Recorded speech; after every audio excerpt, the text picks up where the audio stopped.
3PL, 삼자물류란 무엇인가에 대해서 알아보겠습니다. 일반적으로 자사물류 창고가 있는 온라인 판매 업체 같은 경우에는 거래처에서 제품을 입고받아 보관, 관리하고 온라인으로 고객이 주문한 제품을 물류 직원이 포장을 하여 계약이 되어 있는 택배사를 통해 배송을 하게 됩니다. 이것은 일자물류라고 볼 수 있습니다. 그리고 다른 경우로는 본사와 물류 창고를 따로 갖고 운영하는 업체가 있습니다. 제품의 입출고, 재고 등의 관리를 별도의 자사물류 회사가 관리를 해주는 것이죠. 이것이 이자물류로 보시면 되겠습니다. 보통 일반인들이 온라인 판매업을 시작하실 때 창고와 사무실을 같이 준비하여 온라인 판매를 시작하시는 분과 또는 사무실이나 집에서 창고 없이 판매 관련 등의 업무를 보시고 제품의 입출고, 배송, 재고 관련 등의 업무는 대행업체에 맡기는 경우가 있습니다. 이렇게 내 제품의 물류, 배송, 재고 관련 등의 업무를 관리해주는 업체를 3PL, 삼자물류라고 합니다. 삼자물류, 3PL은 내가 판매할 물건을 대신 받아 보관하고 온라인으로 판매하는 제품을 대신 포장해서 택배사를 통해 고객에게 보내주고 재고 관리도 해주는 등 물류 관련의 전반적인 업무를 대행해주는 업체라고 보시면 되겠습니다. 이렇게 삼자물류를 이용하기 위해선 서로 간에 계약이 이루어지게 됩니다. 내 물건을 보관, 배송, 재고 관리 등을 대행해 주는 데 있어서 얼마를 주어야 하는지 견적을 받아보겠죠. 물론 여러 업체를 받아야 할 겁니다. 그 중에 저렴하게 사용할 업체를 찾아야 하니까요. 그렇게 견적을 받아보면 업체별로 차이가 나는 경우가 있습니다. 견적의 기본사항은 보관료, 상하차비, 택배비, 포장비 외 기타 비용으로 볼 수가 있는데요. 그 전에 먼저 온라인 판매업체가 택배사와 직접 거래하는 경우를 보겠습니다. 일단 택배사에서는 기본적으로 가로, 세로, 높이 세 변의 합이 몇 cm냐, 그리고 그 기준에 따른 무게가 얼마가 되느냐, 또 한 가지 한 달에 몇 건의 택배 건수가 나오냐에 따라서 가격이 설정됩니다. 예를 들어 3변의 합이 80cm 이하고 무게가 2kg 이하고 한 달에 500건 이하다. 그러면 택배비는 2,500원 정도로 책정이 됩니다. 그런데 만약에 500건 이하가 아니고 3만 건 이하다. 그러면 택배비는 훨씬 저렴한 1,700원 정도로 사용할 수 있습니다. 방금 언급한 3변의 합이 80cm 이하, 무게가 2kg 이하가 비용이 가장 적게 책정이 되고요.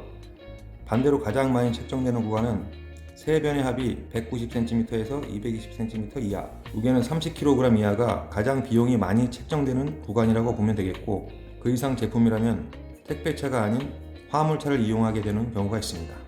이런 식으로 박스의 3변의 합과 무게, 한 달 택배 건수에 의해 가격을 정해놓은 구간이 총 따지자면 배송 건수로는 500개 미만에서 5만 개 이상까지 10구간이 있고요. 박스 크기로는 80cm 이하부터 220cm 이하로 6구간이 있고요. 마지막으로 무게로 정해지는 구간은 5구간이 있습니다. 2kg 이하에서 30kg 이하. 그래서 택배사에서 가장 좋아하는 거래처는 당연히 부피가 작고 가볍고 택배 건수가 많은 업체를 VIP 업체로 볼 수밖에 없습니다. 그러나 부피 무게도 중요하지만 더 중요한 건 택배 건수가 가장 중요하다고 볼 수 있습니다. 가볍고 작은데 건수가 얼마 없는 것보다는 그렇게 작거나 가볍지 않아도 택배 건수가 많은 것이 몸은 좀 더 고될지 모르지만 수입 면에서는 훨씬 나을 테니까요. 여기까지는 직접 택배사와 거래하는 경우이고, 삼자물류를 이용했을 때 책정되는 비용은 어떨까요? 일단 3PL, 삼자물류는 물동량이 많을 테니까 기본적으로 택배비는 저렴하다고 볼 수 있겠습니다. 보통 견적서의 내용은 보관비, 상하차비, 포장비, 택배비, 그리고 검수비, 반품비 등으로 나눠질 수 있습니다.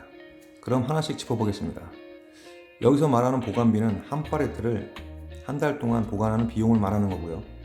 규격은 가로, 세로 110cm, 높이는 160cm, 업체별로 조금 차이가 날 수 있습니다. 비용은 한 달에 15,000원에서 25,000원 정도. 그리고 상하차비는 말 그대로 입고와 출고할 때의 비용인데, 일반적으로 입고 시 하차비는 차량 톤수로 계산합니다. 1톤 차량은 2만원 정도, 2.5톤은 4만원 정도로 책정하는 것도 있는데, 팔레트로 입고되는 경우는 그냥 서비스로 해주는 업체도 있습니다. 팔레트가 아닌 그냥 박스로 입고가 되면 수작업으로 정리를 해야 되기 때문에 좀 전에 얘기한 것처럼 1톤 기준은 2만원, 2.5톤 기준은 4만원 정도 책정이 됩니다. 그리고 컨테이너로 입고되어 하차할 때 팔레트로 입고되는 경우와 팔레트 없이 입고되는 경우가 있습니다. 일반적으로는 팔레트 없이 들어오는 경우가 많다고 보시면 되겠습니다. 보통은 수입할 때나 컨테이너로 들어오는데 컨테이너를 꽉 채우거나 반만 채우나 운송비는 별 차이가 없기 때문에 가능하면 가득 채워서 운송비 비율을 줄이는 게 유리하다 볼 수 있어서 팔레트 없이 빈틈없이 쌓아서 들어오는 경우가 많다고 볼 수 있습니다. 물론 이건 일반적인 예입니다. 하차비는 수작 없이 20피트 컨테이너는 20만원 정도, 40피트 컨테이너는 30만원 정도, 팔레트로 들어오는 경우는 지게차로 내리기 때문에 한 팔레트당 3,000원 정도고 20피트 컨테이너에는 팔레트가 18개 정도 들어간다고 보시면 되겠습니다. 54,000원 정도가 책정이 되겠죠. 그리고 출고라는 항목에 대해서 알아보겠습니다. 출고는 택배 물건이 나가는 게 아니라 팔레트 단위나 박스 단위로 다른 업체에 납품을 하거나 아니면 삼자 물류를 그만 이용하겠다 해서 내 물건을 다시 가져오거나 할 때 발생하는 금액입니다. 비용은 한 팔레트에 5,000원, 한 박스에는 500원 정도로 책정이 됩니다. 그리고 포장비는 여러 형태로 나눠진다고 볼 수 있습니다.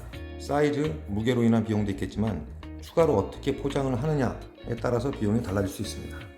일단은 포장재를 화주가 제공해 줄 것인지 아니면 삼자 물류 업체에서 알아서 해줄 것인지에 따라서 차이가 날 수 있습니다. 그런데 아무래도 삼자 물류 업체에서는 포장재 사용량이 많을 수 있으니까 단가적인 측면에서는 유리하다고 볼 수 있겠죠.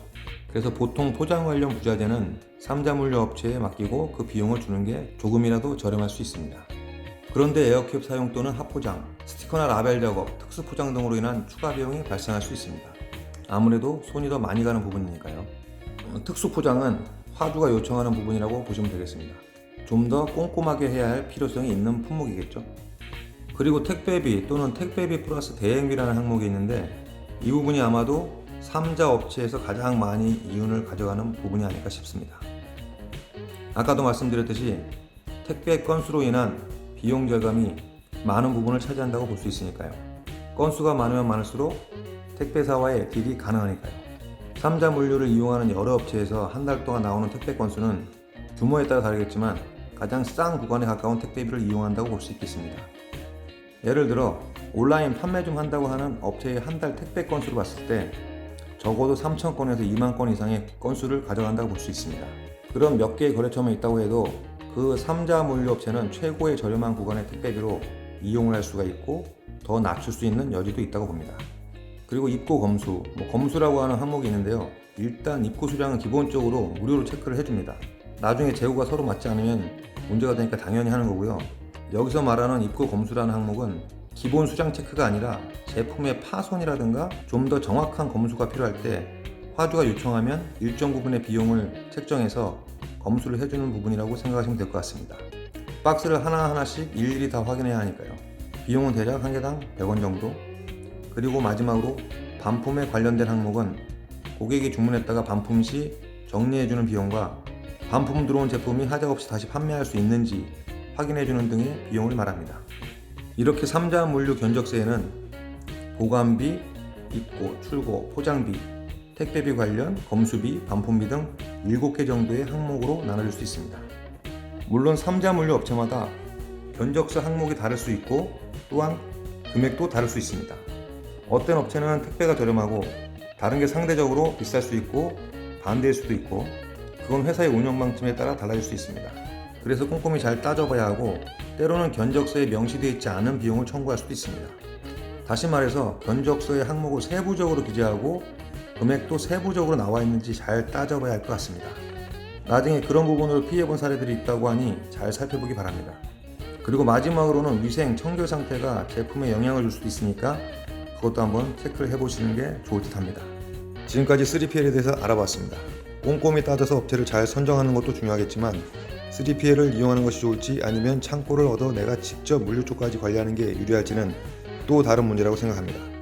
물론 소자본으로 창고를 얻을 수 없는 상황이라면 3PL을 이용하는 게 좋을 수도 있지만 그렇지 않다면 창고를 가지고 운영해 보는 것도 생각해 보시기 바랍니다.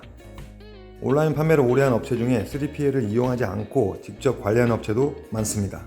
그런 데는 나름 이유가 있다고 볼 수 있지 않을까요?